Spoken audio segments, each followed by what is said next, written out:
Restaurant কিভাবে আমাদের বোকা বানায় দেখুন। শুধুমাত্র মুড়ি দিয়ে কেজি কেজি মিষ্টি বানিয়ে হাতিয়ে নিচ্ছে হাজার হাজার টাকা। কিন্তু আমরা বুঝতেই পারছি না, আমরা যে মিষ্টি খাচ্ছি এটা আসলে মুড়ি দিয়ে তৈরি করা মিষ্টি। দেখুন, নর্মাল মিষ্টি থেকে অনেক দামি একটা মিষ্টি মনে হচ্ছে, কিন্তু এটা তৈরি করতে লাগে মাত্র আধা পোয়া মতন মুড়ি। এই মুড়িগুলোকে সব প্রথমে ব্লেন্ডারে ভরে ভালো করে ব্লেন্ড করে নিতে হবে। মুড়িগুলোকে একদম পাউডার করে নিতে হবে। দেখুন, আমাদের মুড়িগুলো কত সুন্দর পাউডার হয়ে গেছে, দেখে মনে হচ্ছে গুঁড়ো দুধ। এবার এটাকে একটা বাটিতে রেখে দেব, এটাকে পরে কাজে লাগাচ্ছি। অন্যদিকে 1 কাপ দুধ নিতে হবে, আর এই দুধ ফোটাতে হবে। আপনারা এখানে গরুর দুধ কিংবা পাউডার দুধ দুটোই ইউজ করতে পারেন। আমাদের কাছে গরুর দুধ ছিল না, সেই জন্য পাউডার দুধ ইউজ করছি। এবার আমাদের সেই মুড়িগুলোকে এখানে দিতে হবে, আর এই অবস্থাতে নাড়তে থাকতে হবে। ভাবছেন দুধ তো শুকিয়ে গেছে, এখন কিভাবে হবে? সমস্যা নেই, আমাদের এটাই দরকার। এই দেখুন, একেবারে আটার খামিরের মতন হয়ে গেছে। এটা সুন্দর সফট হয়েছে। এবার এটাকে একটা বাটির মধ্যে নামিয়ে নেব। ঠিক আছে, এবার এটা নামানো হয়ে গেলে এখানে দিতে হবে গুঁড়ো দুধ। এবার এটাকে মাখিয়ে নিতে হবে। এবার একটা জিনিস বাকি আছে, আর ওটা হলো কাঁচা ডিম। আমাদের কাছে 2টা ভালো কোয়ালিটির কাঁচা ডিম আছে। এবার এটাকে এখানে দিয়ে দেব। এবার এটাকে ভালো করে মাখিয়ে নিতে হবে। এখানে পুরোপুরি আটার ডোয়ের মতন করে মাখিয়ে নিতে হবে। এই দেখুন, মাখানো হয়ে গেছে। এবার এর মধ্যে দেব 2 চামচ মতন ঘি। ঠিক আছে, কাজ কমপ্লিট। এবার আরও ভালো করে মাখিয়ে নিতে হবে। অনেক দামি মিষ্টি তৈরি হচ্ছে, কেউ বলতে পারবে না এটা আসলে মুড়ি দিয়ে তৈরি। এই খামিরটা ঠিক এইরকম হবে। মিষ্টি তৈরি করার ক্ষেত্রে সবথেকে যে জিনিসটা প্রয়োজন ওটা হলো 2 হাতের মধ্যে একটু করে ঘি মেখে নেওয়া। আপনারা চাইলে সাদা তেল ব্যবহার করতে পারেন, আমি এখানে ঘি ইউজ করছি। এতে করে মিষ্টির স্বাদ আরও দ্বিগুণ হয়ে যাবে। এবার আমাদের মিষ্টি গোলাকার তৈরি করতে হবে। অল্প করে হাতে নিয়ে আপনার ইচ্ছা মতন আকার দিতে পারেন। আমরা এখানে লম্বা আকার তৈরি করছি।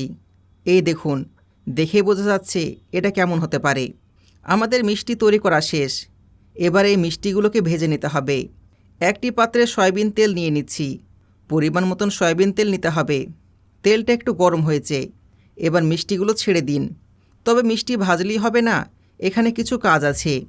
এইভাবে এগুলোকে ফেলে রাখলে হবে না, আস্তে আস্তে এগুলোকে উল্টাপাল্টা করতে হবে, যেন চারিদিকে সমানভাবে ভাজা হয়। দেখুন, সুন্দর একটা কালার আসতে শুরু করেছে।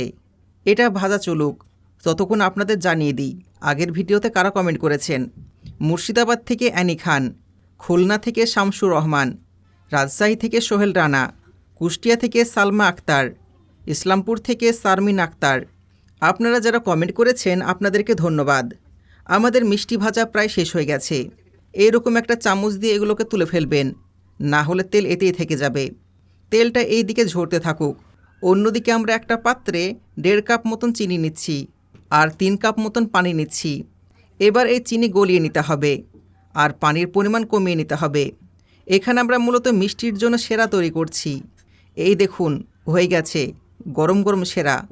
মিষ্টিতে সুন্দর কালার নিয়ে আসার জন্য একটু করে জাফরান দিলাম, আপনারা চাইলে নাও দিতে পারেন। এবার এর মধ্যে আমাদের মিষ্টিগুলো ঢেলে দিতে হবে। এবার এটাকে ঠান্ডা হওয়ার জন্য রেখে দিলাম, একটু ঠান্ডা হোক। আর এরকম অবস্থায় কমসে কম আধা ঘন্টা এইভাবে রেখে দেবেন, মানে এখানে মিষ্টিগুলো যেন ভালো করে সেরা টানতে পারে সে সুযোগ দিতে হবে।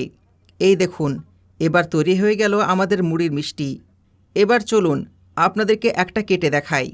কিন্তু এখন আধা ঘন্টা হয়নি, তবুও দেখুন কত সফট হয়েছে। আরও কিছুক্ষণ থাকলে আরও বেশি ভালো হবে। এটা আরও একটু নরম হবে, সফট হবে। এর সাথে বাজারে মিষ্টির চেয়ে অনেক গুণ ভালো হবে। এটার টেস্ট অসাধারণ, কেউ বুঝতে পারবে না এটা মুড়ি দিয়ে বানানো। এভাবে 30 থেকে 40 টাকা খরচ করে বানিয়ে নিতে পারেন সুন্দর মিষ্টি। একটু থামুন, এটা আমি খেয়ে দেখাচ্ছি। এখনও খুব একটা ভালো করে ভিজেনি, কিন্তু তারপরও খেতে অনেক সুস্বাদু, অনেক টেস্টি, অনেক সুন্দর এবং সুস্বাদু জিনিস তৈরি হয়েছে। বাড়িতে কোনো মেহমান আসলে নতুন খাবার হিসাবে এটা খাওয়াতে পারেন। আজকের ভিডিও অনেক ইনফরমেটিভ, অনেকের কাজে আসতে পারে, তাই ভিডিওটি শেয়ার করুন। আর আপনি কোন জায়গা থেকে ভিডিওটি দেখছেন কমেন্টে জানান, যেন পরবর্তী ভিডিওতে আপনাকে ধন্যবাদ জানাতে পারি। ভিডিওটি ভালো লাগলে লাভ রিয়াক্ট দিন, খারাপ লাগলে অ্যাংরি রিয়াক্ট দিন। আর কোনো কিছু জিজ্ঞাসা করা থাকলে কমেন্ট করুন। এর সাথে এমনই তথ্যবহুল ভিডিও পেতে পেজকে ফলো করুন। দেখা হচ্ছে পরবর্তী ভিডিওতে। ধন্যবাদ।